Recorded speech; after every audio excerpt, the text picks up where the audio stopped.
I know, Byron, but don't worry. I'm sure somebody will be out there to snuggle with you in this cooler weather. Yes, we did hear that you said the word snuggle, and we'll not let that rest for some time.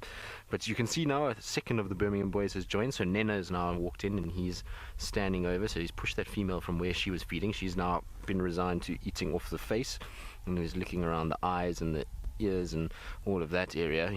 She doesn't look too impressed by it. She had been working so hard to detach the one leg from the carcass, and she'd gotten almost all the way through, and she was breaking the hip joint when Nena came walking in. Nsuku in the distance is not too phased by Nena now approaching. The other two are still quite some way away. They're closer towards the quarantine open area, so they're not going to be here just yet, I don't think, but maybe with the sound of feeding we might see them coming in as well. But Nena looks absolutely magnificent. He's dark and he's full and healthy from that buffalo kill that he had yesterday, and they must be just so happy to have 2 buffalo in 2 days. Must be a wonderful thing after having so few buffalo over the last few months. But you can see, look at his mane, it's starting to get darker and darker. And remember Nena when he used to be very blonde, and now you can see there's this dark black patches coming through all over the place, and he is looking wonderful. And look at that face. So the reason why we know it's Nena is if you look on his nose there, you can see 2 lines that run over his nose in an equal sign. That is the most characteristic sort of scarring that he's got. Oh, big teeth as well. So that's the easiest way to recognize him. I also find that he's probably one of the better looking of the 4 Birminghams. Not to say that any of the others are ugly lions, but there's something about Nena. I like the way that his mane stands so tall. You can see he almost gets like a mohawk on top of his head. Well, not a mohawk, but maybe a perm is probably better. A very tall mane on Nena, and it really is a beautiful color. It's a kind of got this ginger and black mixed in, and I find him photographically and visually very appealing.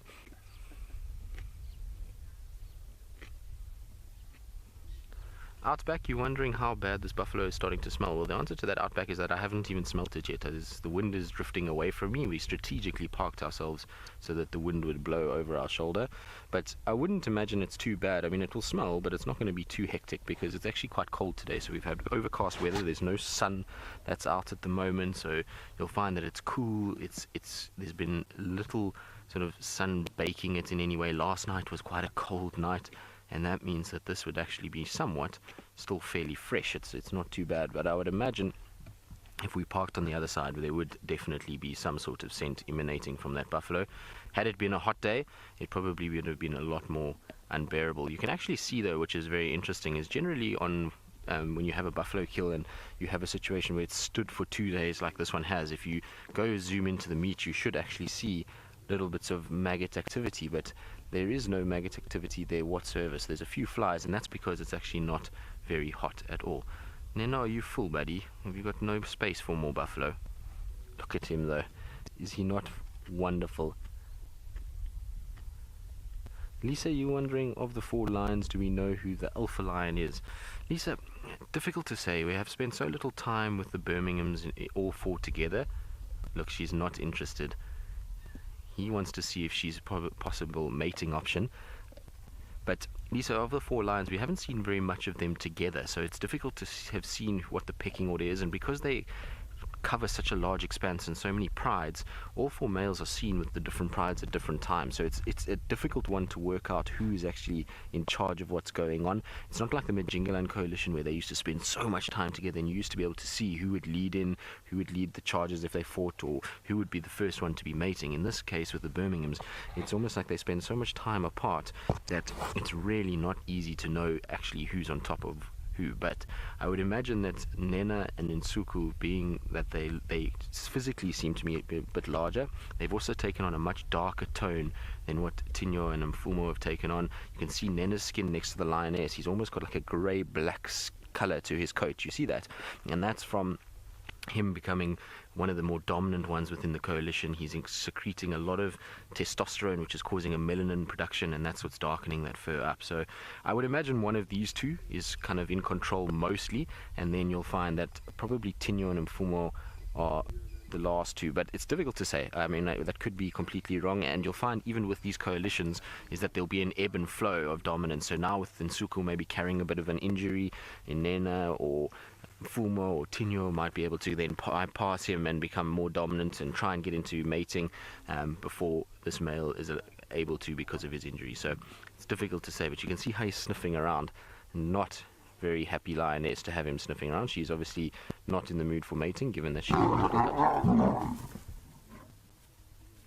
This is not going to be the end of that fight.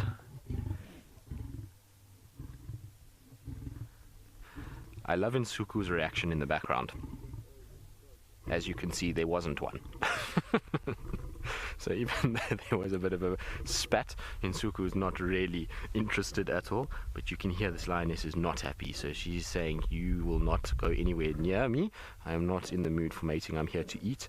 And you might find with the pressure of these 4 males all around this carcass that she actually decides that enough is enough, and she moves off again. So we'll see how it plays out. Are you grumpy, boy? Don't worry, Byron sympathize with you. He gets that a lot from the ladies.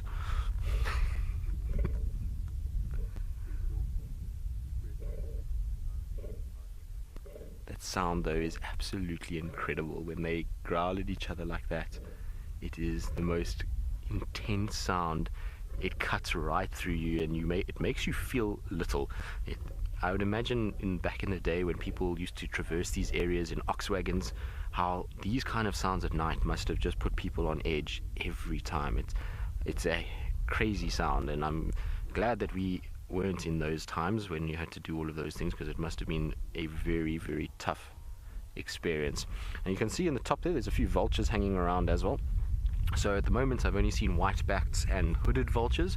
There are lots of vultures spread around all around us at the moment, and these guys are just sitting waiting their turn, so they know that the lions are still here. There's still lots of food for these vultures, and if the lions move off, they can flock down and come and grab. So instead of wasting energy and flying and consuming the energy that they've got in cold weather like this, much better for them to sit at a carcass and just wait and hope for the best. Now we're going to see if our spat continues, but while we do that, let's go back to Mr. Snuggles himself and see what he's doing with his elephants and whether or not he's managed to get a better visual.